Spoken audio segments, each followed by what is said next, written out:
It's a busy time for Richard, a professional bill sticker in Vienna. The country has been glued to a highly controversial presidential election campaign since early this year. Austrians eliminated the top candidates of the government coalition parties. The Social Democrats and the Conservatives both failed to cut it, instead opting for a presidential shootout between a Green Party candidate and Norbert Hofer, the front-runner of the far-right FPÖ. Judges cancelled the vote because of technical issues. A new poll in December will see an electorate split. Some 50% back the far-right candidate.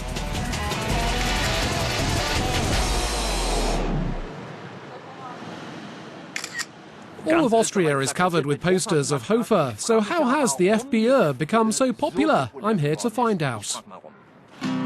The first meeting we have is at the historic Big Wheel in Prater, the famous Vienna amusement park. Werner Otti is not just the lead singer of the Otti Band, performing popular beer tent hit songs. For almost 2 decades, he's been playing at events staged by the populist FPÖ party. Otti arranged the music for the FPÖ anthem. The words are about having tears of pride and not being ashamed of loving the home country of Austria. Before giving us his explanation of the FPÖ's rise, he plays us the party's hymn, Unplugged.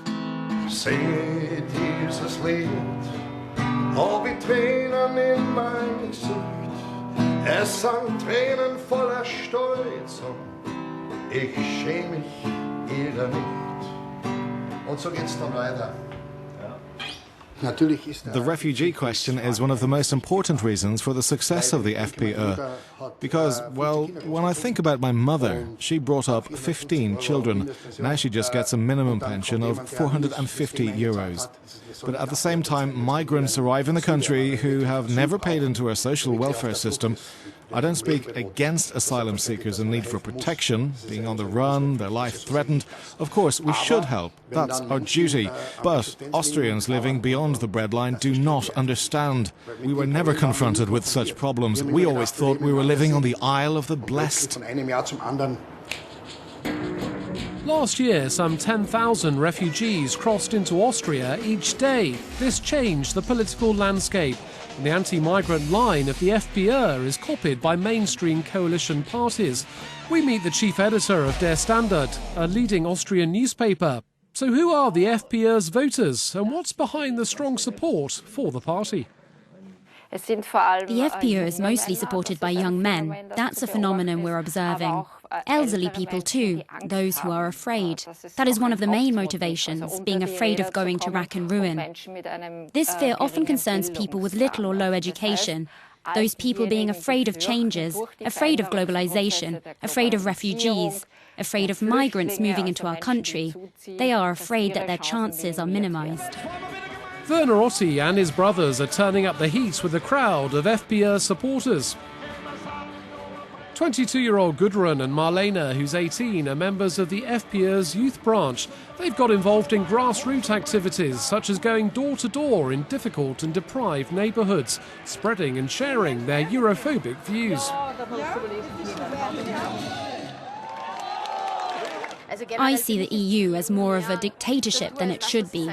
The European Union dictates to other countries what to do without giving them any chance to modify those orders. That's not okay. In recent years, the asylum crisis has become an important topic for the FPÖ. Our party is talking about those problems directly. Far-right parties across Europe copy the FPÖ's strategy to access power. Reliable media are seen as biased, migrants accused of destroying social welfare systems and pushing away native locals from the job market. The FPÖ says a referendum could fix all of these hot topics. But would it be a threat to democracy? There's an endangerment for democracy. There are quotes from Heinz Christian Strache, the party leader, that he would call for an exit referendum, a public vote about Austria leaving the European Union. Right or wrong? Let's put this directly to Strache. He's the charismatic figure pulling the strings. Some call him the captain. We managed to catch him backstage as he arrives at a campaign event. If Norbert Hofer makes it to the presidency, there could be snap elections. Strache would like to become Chancellor of Austria. And then? So should Austria leave the European Union? No. Austria, let me put it this way. This is our way. We're a Europe-friendly party. We're living in the very heart of Europe. In reality, Juncker and Schulz should retire. They're responsible for the Brexit. If you want the European project to have a future, you should insist on a Europe of nation-states. The EU should be reduced to economic cooperation. And above all, Europe should live up to its Judeo-Christian values. Those values should be preserved and secured for upcoming generations. The FPÖ fights against taking over debts from other EU countries. Austria first, the party slogan goes. Let's double-check the key Europe question with the presidential candidate Hofer. Should Austria try a remake of the Brexit scenario to leave the European Union? Is Oxit an option? I would consider this to be a mistake. Being an EU member state located in the centre of Europe, Austria has the obligation to contribute to positive development of the European Union. That means, in my opinion, that we can't just admit immigration without control. Regarding immigration, the right way would be a change in the social welfare system. Migrants shouldn't get access on the very first day of their stay. Work first before taking advantage of social welfare benefits. Thereby, wrong incentives would be abolished. The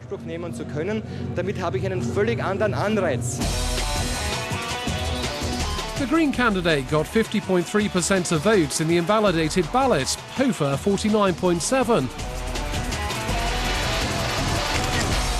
What would be the consequences for Europe of the FPÖ coming to power? What would be the impact on Austrian democracy? Let's have a chat with a researcher. Bernhard Weidlinger observes Austria's far right and keeps records of who meets whom. The extreme far right is well connected across the continent. In principle, party leader Strache steered the FPÖ so far to the right that personal as well as programmatic overlappings with extra-parliamentary right-wing extremism and with neo-Nazism are almost inevitable. We consider the FPÖ an extreme right-wing party. The FPÖ has international contacts with corresponding extremist parties and groupings. Some members made appearances at their meetings. They sponsor extreme right-wing publications in Austria, and they systematically frame all problems pretending they're caused by foreigners.